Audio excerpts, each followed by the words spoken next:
Claude. Welcome to the They Learn You Win podcast. I'm so happy to have you with me today, just in general, but also to talk about this topic because I know that it's something that's near and dear to your heart. And what makes me excited about this podcast is I think, boy, over the last, what is it, 8 or 10 years or so, you and I have had many different conversations in Yep. different venues and arenas, usually just the two of us. So I think it's nice that we get to share some of those conversations with other folks because I think those have been some of my favorite conversations. So clearly Great. today, the reason we've got you is we're talking about coaching.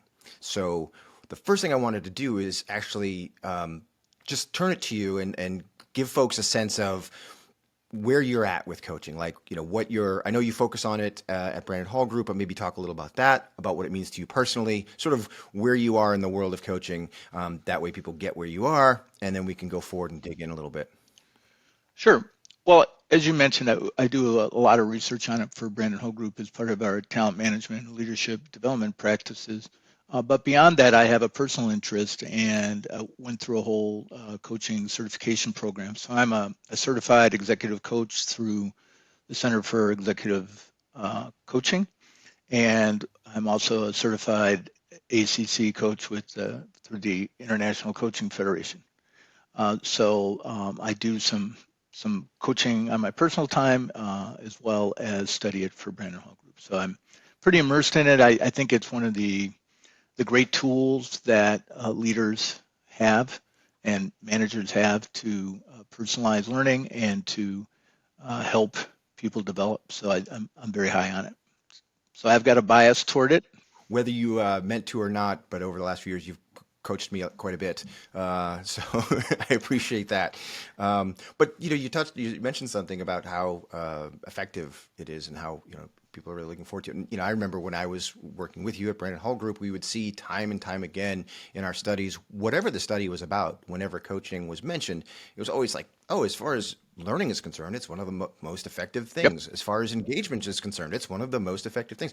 What is it that makes coaching so effective? Uh, I I think the biggest thing, there's a lot of things, but I think the biggest thing is personalization. You and I have talked about, you probably still talk a lot about personalized learning, and coaching is, I think, the most personal type of learning you can have. And it's just amazing how it's taken off over the last few years. You mentioned some of the research we've done. I mean, coaching is seen as important or critical by a majority of our research respondents in like several different areas. As a learning modality, as a talent retention tool, even onboarding, coaching people through the onboarding process, leadership development, employee experience. I mean, you name it.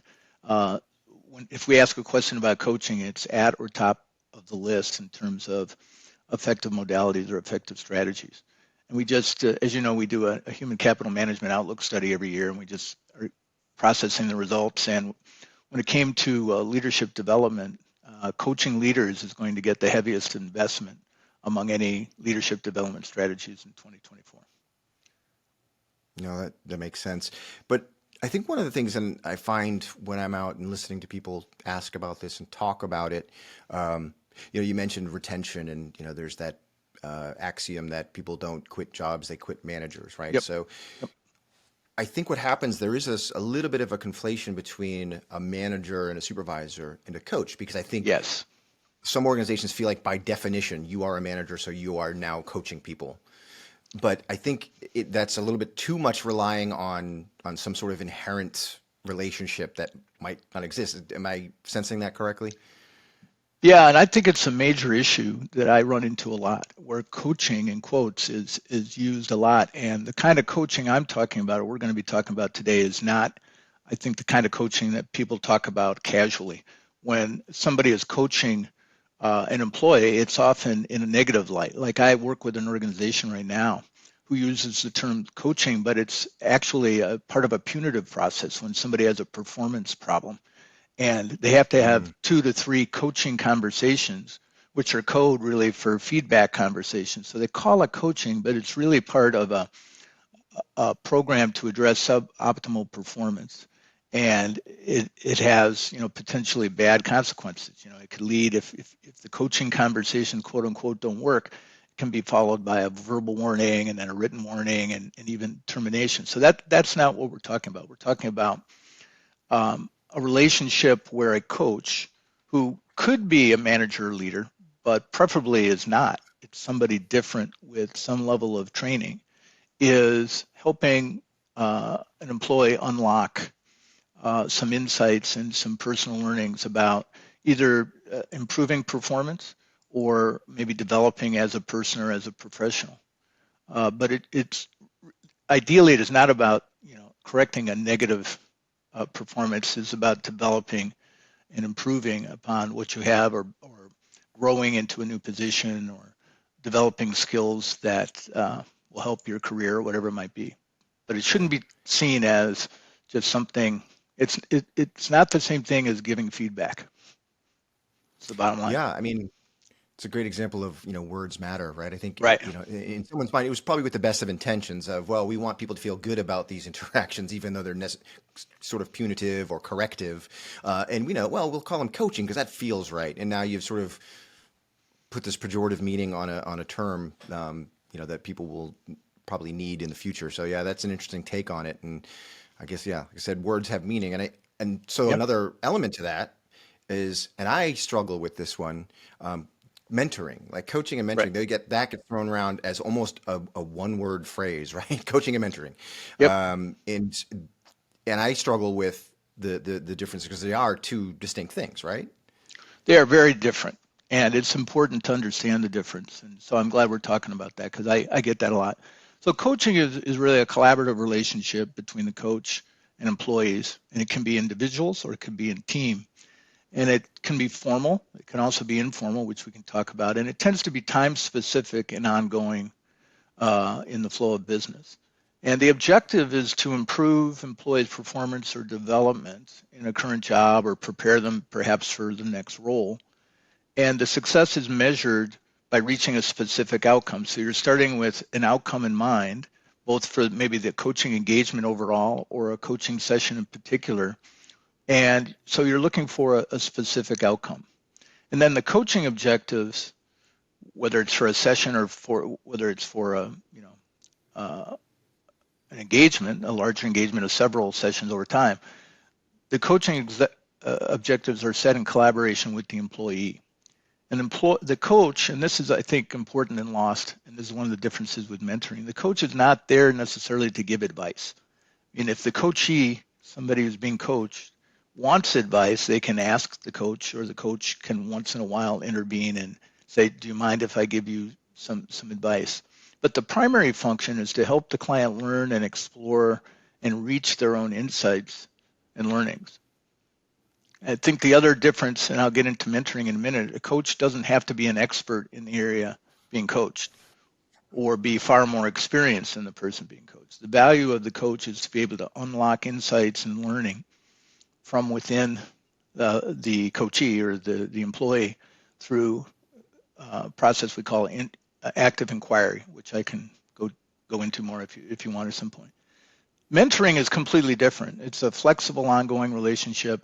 It tends to be long-term, open-ended, and can take on new or shifting objectives over time.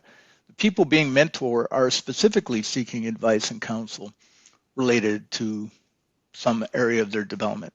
And the mentors are generally people who do have greater experience than the mentee and are sharing their experience and advice. And while the objectives for coaching might be set by the organization or by the person or by the coach, the mentoring objectives are almost always set by the people being mentored. And they drive the process and they evaluate their development. So I hope I made it clear there's a significant difference between the two.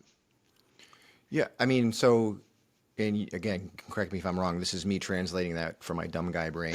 Is so a coach is going to help me just hopefully be better at a broad, range of things that can be applicable in many avenues. Whereas a mentor is going to help me be good at the thing that they do, right? Like get good at in a specific lane, kind of thing. Yeah, I think mentoring is about personal development that goes beyond performance or promotion. Yeah. Coaching it can be broad, but it can also be very specific, and there's with a specific outcome in mind. Mentoring can can be very flexible and go in a lot of different directions.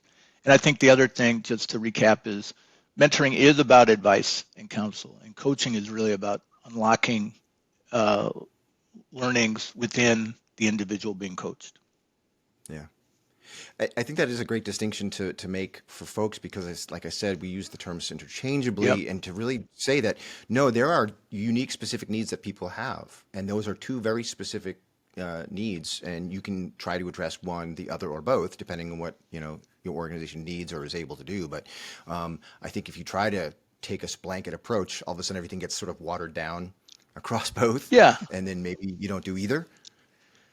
I think coaches can also be mentors, but they are different skill sets and they need to Yeah. be trained differently. I think one of the problems that organizations have when they say they want to undergo coaching and mentoring programs and they're doing it internally rather than using an external coach, which we can talk about, is they don't provide the right kind of training and they do conflate the two. And they really are very separate in their different skill sets. Yeah. Got it. So you mentioned sort of a bad or not so great outlook on coaching. This idea of using it as a punitive measure.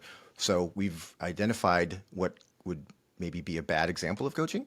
What does good coaching look like? And you've touched on a few things about outcomes and other things, but if people say, okay, we're committed to this idea, then the next thing is, well, what does it look like? How do Yeah. we set people up for success? What is good? What is good coaching? So I think in the best circumstances, when an employee is successfully coached, companies are getting people who are enlightened and have kind of considered things within themselves and come up with their own answers. So they've learned in a very personalized, contextualized way. Um, and sometimes the answers that the employee is looking for to improve performance or prepare themselves for a new role or whatever it might be, sometimes they're fairly easy to unlock. And other times they're very difficult to unlock. And no course or typical learning modality can help an employee really get to the core issue that might lead to their greater development and greater success than coaching, because it probes and it's really about making people take accountability for where they are and where they want to be, and they're learning themselves in a very personalized way. And I think that's why it's so effective if it's done right. Mm. Does that make sense? Yeah, it does. One thing I'm curious about is, do we think, and this is very tough because it's obviously generalization, but is the ability to be a good coach, is that something that's in large supply, maybe just untapped, or is it something that's in short supply and we have to really figure out how to get people better at it? That's a good question. There are a lot of coaches who are being certified out there, but I don't think there are a lot of really good coaches. And I think there's a lot of different There. education programs for coaches. Some are really good. I'd like to think the ones that I went through were really good.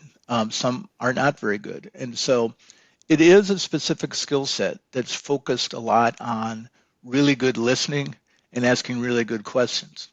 And I wouldn't say it's overly difficult, but it is specific, and there's a general way to go about it that is important for people to understand and do in a consistent manner.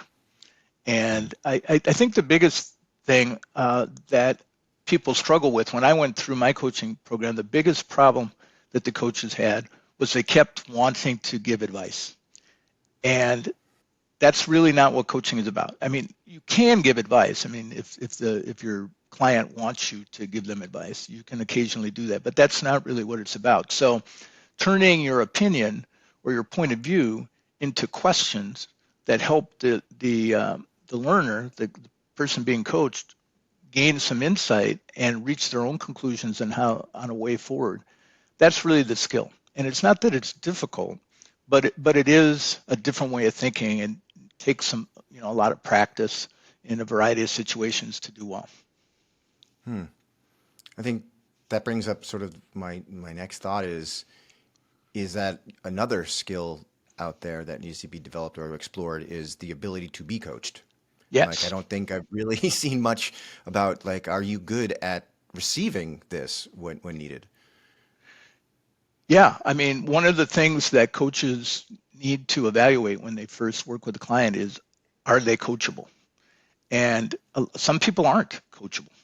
And Sure. being coachable means, being open-minded, being willing to consider different ways of thinking, different ways of acting, being introspective, being reflective. Maybe in some cases, depending on what it is, maybe examine some, internal demons or issues that they've been having. A lot of coaching can be very perfunctory when we're trying to develop a specific skill. But when you're trying to, let's say you've got a leader who has been told that he or she is not very empathetic. How do you get somebody to be more empathetic? And why aren't they empathetic? And do they understand what empathy is? Mm. Exploring those kind of issues, why somebody's not empathetic and how they can be more empathetic, as you can imagine, can be pretty complex. So it takes some skill in asking the right questions, but it also takes willingness on the part of the person being coached to open themselves up, be very honest with themselves, be really reflective. And if you're not I willing mean, to do that, then the coaching may not work in some cases. right. And I mean, it sounds to me then there's also this huge element of, are you matching people up in the right way? You can't just say, well, we've got a coach and here Yeah, they are. It's because someone that might not connect with that person right. may connect with somebody else, and all of these things start to flow. So I guess, yeah, that's um, what. How do you? Well, I don't know if that's too big a question. How do you figure that out? But what are some of the things to think about? Like, how do you? What are some of the things you think about when matching people Yeah, up? matching is, I think, one of the biggest problems that companies have when they're trying to do internal coaching because they tend to do it manually and they don't necessarily do it in the right way. I think what you're looking for is a match in more in mindset and approach than anything else. That, is the coach have the background? Uh, do they come across as somebody that a particular person can relate to? You may be a great coach, but if somebody has with certain personality, you may not be as good a match for that person as you may be for somebody else. And so that if matching is done right, you're letting the person being coached make that decision. And that can be done in a lot of ways. A lot of organizations really don't do a very good job of that, and they just say, "Hey, here's a couple of people, pick one," and Yeah. they act as though they're kind of disposable or interchangeable. But I think it's best matching is best done through technology, so you can automate the process to some degree, and that you can give people both like resumes, but also even video clips or audio clips of somebody and what they stand for and what their coaching style is, so that the person being coached can evaluate. Yeah, this person's background sounds cool. Um, I think I could relate to this person. And then the other part about the matching is even if you're matched, there needs to be permission in the program for if it's not working.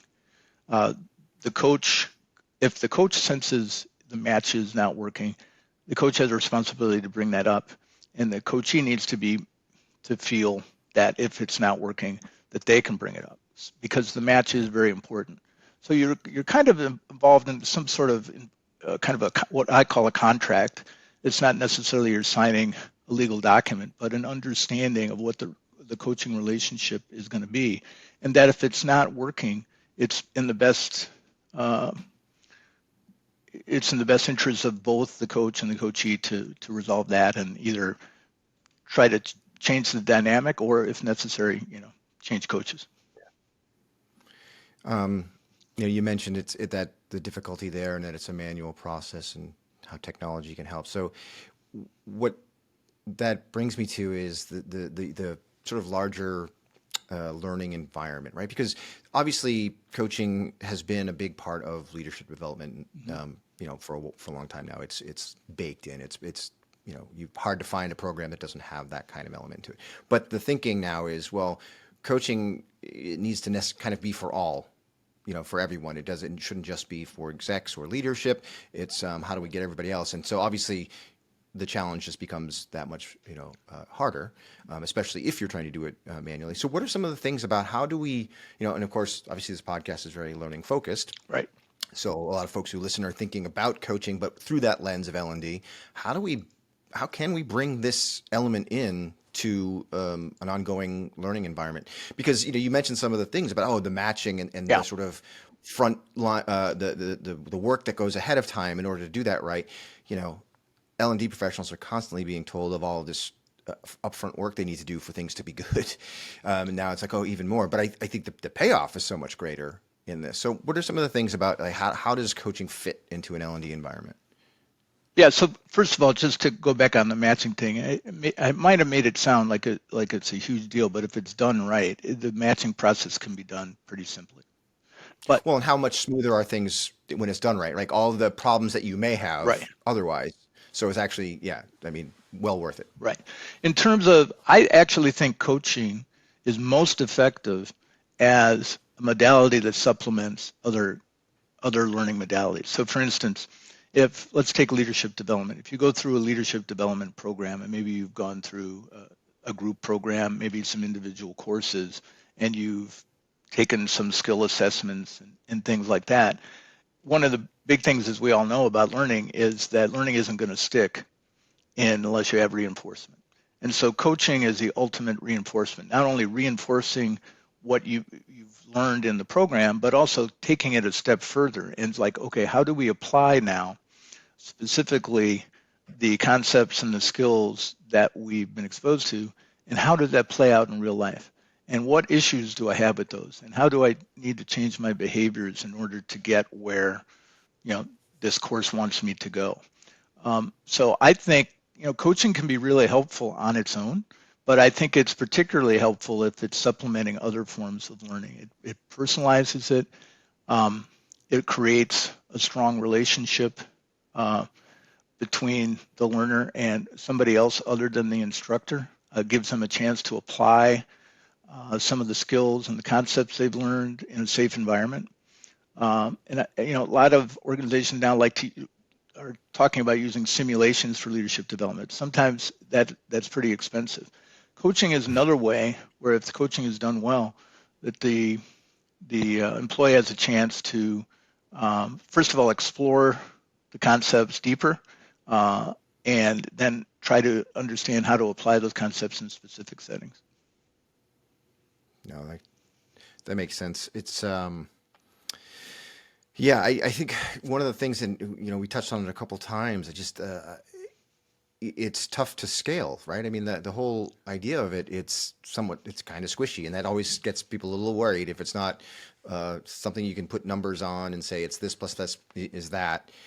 Just the idea of what coaching is about starts to get a little sort of headier and out there, and then it's like, okay, well, how do I bring something that seems so high touch to folks? And you mentioned technology. What are some of the technology approaches or other things to think about when you're trying to bring this to as many people as you can? Yeah, there's a lot of different types of technology for coaching. So obviously there's technology specifically for matching. And then there's technology where you can actually not only be matched, but get the coaching from an external coach through a platform. So a platform, very much what we're using now to record this, you get together with the person you're matched with for coaching, and you can have the coaching sessions via that technology. Not only can you do that, but there's a lot of different functionalities where notes can be taken, transcripts, recordings, so that the coach and the person being coached can maybe refer back. You can create exercises or provide, quote unquote homework through the platform. So you can do the scheduling of the coaching sessions in the platform. If there's pre-work that you ask somebody to do before a session, it can be uploaded to the platform. So there's a lot of different ways that technology can help.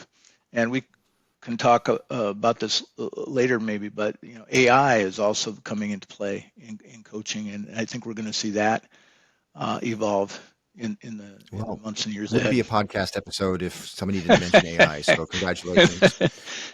You win the prize today for the secret word. Sure. No, agreed though. It's a naturally the kind of thing when you talk about matching and trying to find all these hidden layers, obviously AI is going to play a role in there. Yep. Yeah. Yeah, interesting. So what about, I think about scaling. One of the things that comes to me about when I think about coaching, and again, I could be thinking about it in the wrong way, is sort of the escalation of the coaching interaction. The idea of this moment in time, does it deserve or require a coaching interaction, right? Or is this something that could have been handled without that? Meaning, it is so high touch. It does take a lot of effort on both sides.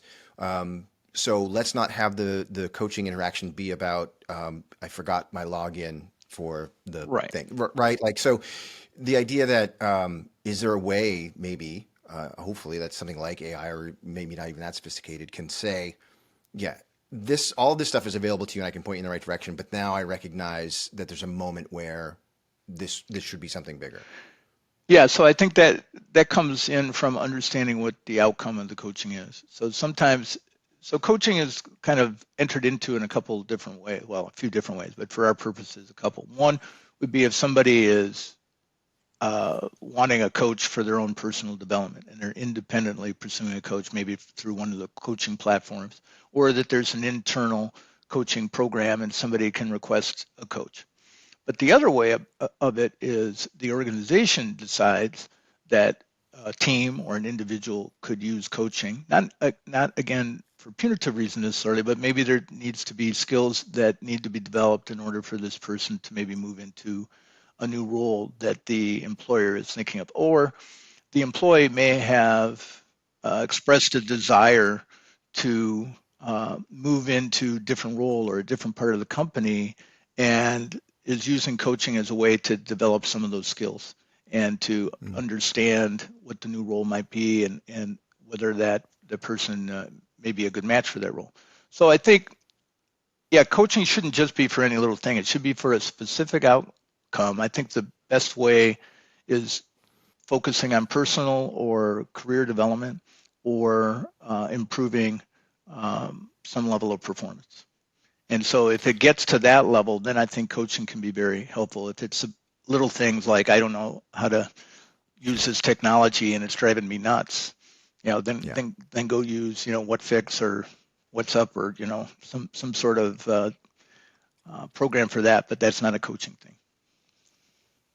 That makes sense? Right. And you had mentioned in the beginning about sort of that concept of, oh, we call these coaching moments, these sort of negative punitive things. I Right. think also when you talk about, we've been talking about the role of coaching within L&D, and that you said, I believe that it should be part of that, right? It has a great place in that greater spectrum of learning.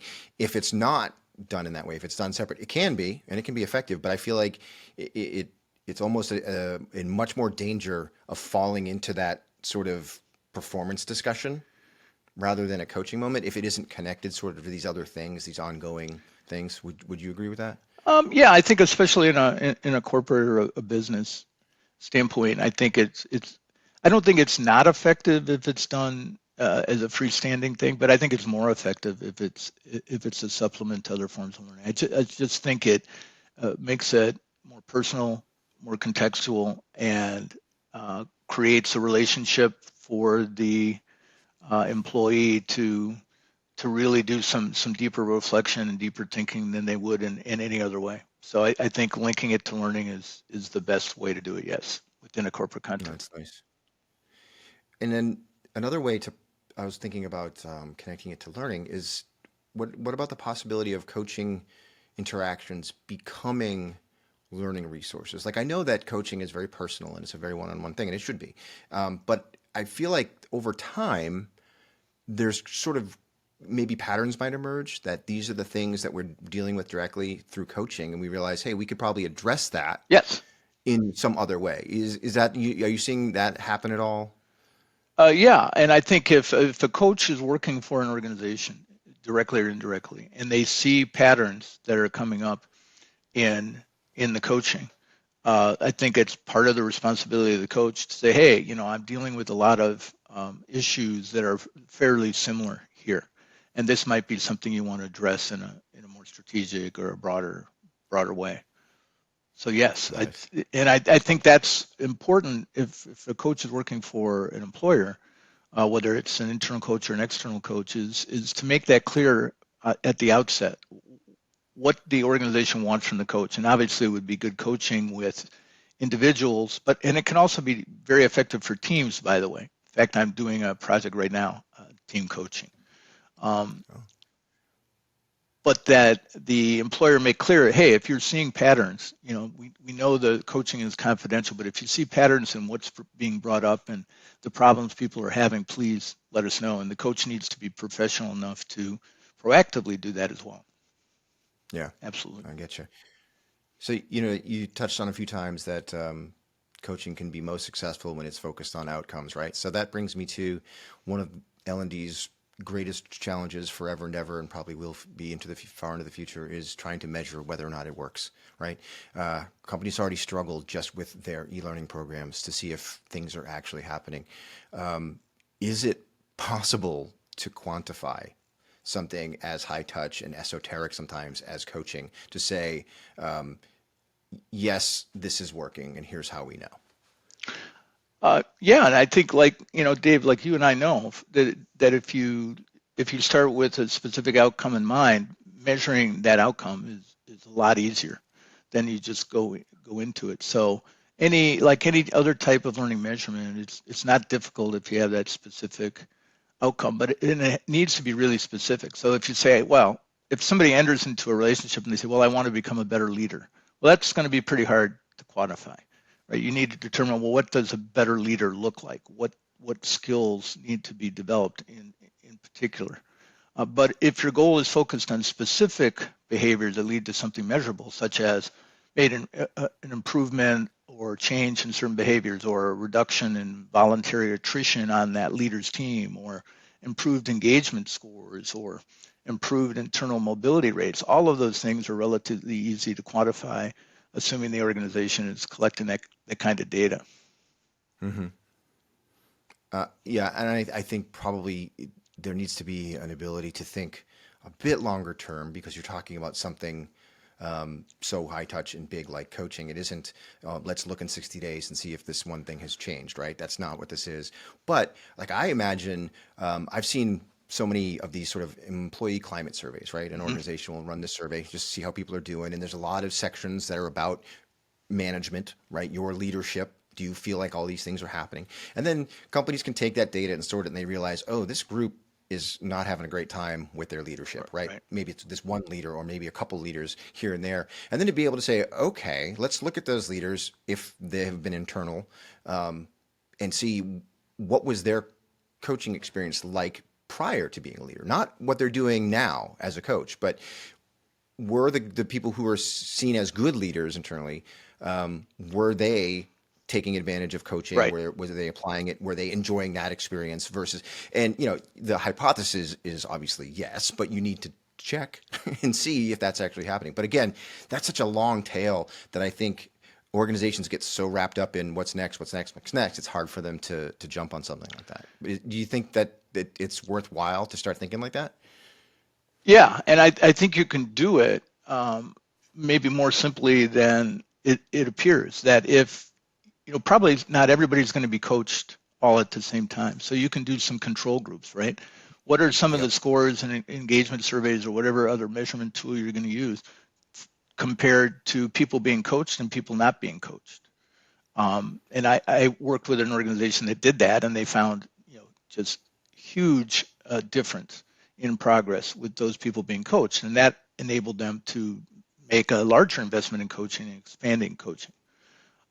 I think the other thing I want to touch on, and you didn't ask me directly, but I think part of the measurement process is where are you starting from? So one of the things that get overlooked sometimes is when you enter a coaching relationship, before the actual coaching begins, if you've got a specific and outcome in mind, it's great to assess where that person is now. So it could be like a behavioral assessment, a formal behavioral assessment at the beginning. It can be like a 360 interview, set of interviews with subordinates, peers, and superiors that the coach might do at the beginning, so that you Hmm. can define for the coach, okay, this is how you see yourself, this is how others see you. And then that allows you to make very specific goals based on the current assessment of where you are. And that, so I think that's an important part too. The more you understand about the current situation when you start the coaching, the better you can measure the end result after you've gone through the coaching. Got it. Well, listen, I really appreciate you doing this because it's just like for me anyway, just even personally, I've already learned a lot just because I've talked about coaching and mentoring a lot over the years, and just to dig a little deeper and really get into the nuts and bolts of it. I just don't think people have necessarily know what's in there. So obviously we can't cover it all on this one Yeah, episode of I the could talk podcast, about but this all day with you, but there's a yeah, lot I it's would like to mention that we haven't had time for, but it's been great to do. well, I say we revisit it again at some point for sure because it's always things are happening and things are changing. But what I want to do right now Okay. is it's prediction time. And so what I always ask my guests to do, because you and I both know you still currently work in that sort of research analyst world. I've worked in there for a long time, and our job is to make predictions, to be futurists. And so I always find it interesting that no one ever revisits the predictions. No one ever says what happened. So I give you three choices. We can go back and look at a prediction that someone has made that should have already come to be, and we can discuss whether or not that has happened. We can look at a prediction that was made perhaps in the past couple of years that should be happening right now, and we can decide whether or not that is occurring and talk about why. Or I will allow you to make your very own prediction for the either near or far future, and we can talk about that. Um, I think I would like to go out on a limb and make my own prediction, I think. Yes, I knew you would. I knew you would because that's who you are, and as a research guy, that's what you want to do. But I'm excited about it because no one's been brave enough to make their own prediction. So we are recording this, and so it'll be down, Okay. and people can check back. But what is your prediction? My prediction is in a reasonable amount of time in the next few years, as the workplace gets more complex and the pressure on developing uh, really good leaders who are collaborative and inclusive and empathetic, as the pressure for that increases, that there will come a time, at least in enterprise organizations, larger organizations, that every leader will have a coach, that it will be a function of their job, is that every leader will get a coach. Um, because it provides a rare, unbiased, and honest point of view that helps leaders see their blind spots, warn them of possible derailing behavior, improve their self-awareness, all the things that people are looking for in managers and leaders can be helped along significantly by coaching. And I think organizations are beginning to understand that the way they do leadership development just does not work.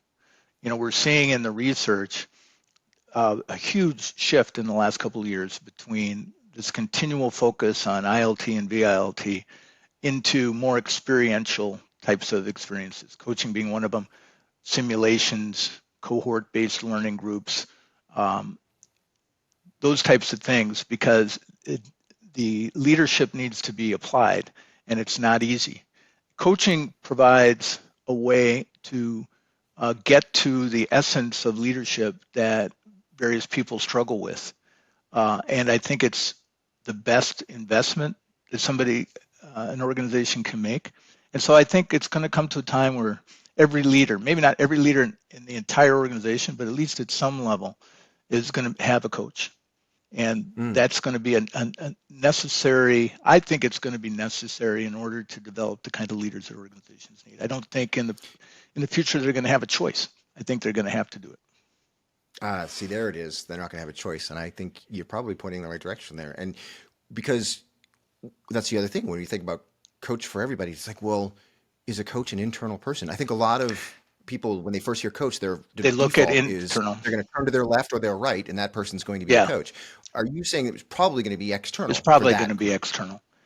So it becomes a line item, which, again, ugh, I have some one more thing for the budget. But I think you're right on the money. With like, think of all the investment in leaders. Like we want people who have all of these characteristics, the old school soft Yeah. skills, which are now whatever you want to call them. But how hard are they to just come by? How hard are they to develop? Well, here you have a tool designed specifically to do that. Right.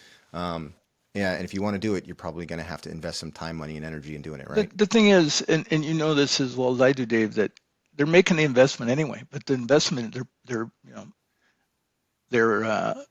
wasting a lot of the money. They're putting it all into these in-person or VLT programs.